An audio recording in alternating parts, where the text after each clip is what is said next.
everyone! Merry Christmas and advance Happy New Year!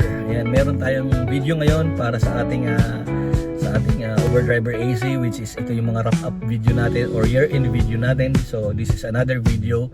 Ang title nito is Worth the Wait. So ito yung Worth the Wait title natin. Tip kasi dito naghintay tayo sa pasahero natin, which is worth the wait. So simulan ko sa isa. Meron akong isang pasahero na pick up ko siya sa bahay, then pick up ko sa kanya, sabi niya, can I add stop? Something like that. Sabi ko, oh yeah, I can do it. Pero ang gusto niya nung una, daanan na lang daw namin. Pero sabi niya, okay, I will add. So inad niya. So pag inad niya kasi yung stop, maghihintay ako sa kanya, din may oras yun.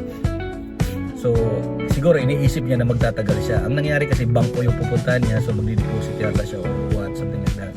So which is, ang nangyari talaga is naghintay talaga ako sa kanya ng maliban sa 5 minutes na binigay ni Lyft na paghihintay, na naghintay pa ako sa kanya ng more than 5. So most likely 10 to 15 minutes ako naghintay.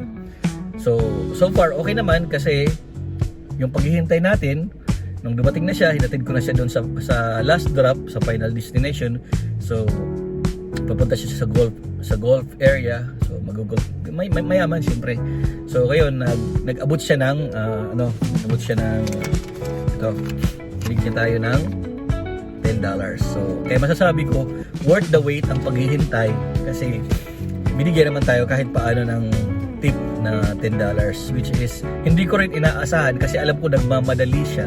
Pero siyempre bank people, alam nila yan, bank people mahalaga, alam nila mahalaga yung oras, kaya siguro nagbigay siya ng tip or talagang nagustuhan lang niya na hinintay ko siya kasi pwede ko siyang i-cancel. Actually after 5 minutes na binigay ni Lyft, pwede ko nang pindutin na end the ride. So pag end ko na yung ride, iiwanan ko na siya.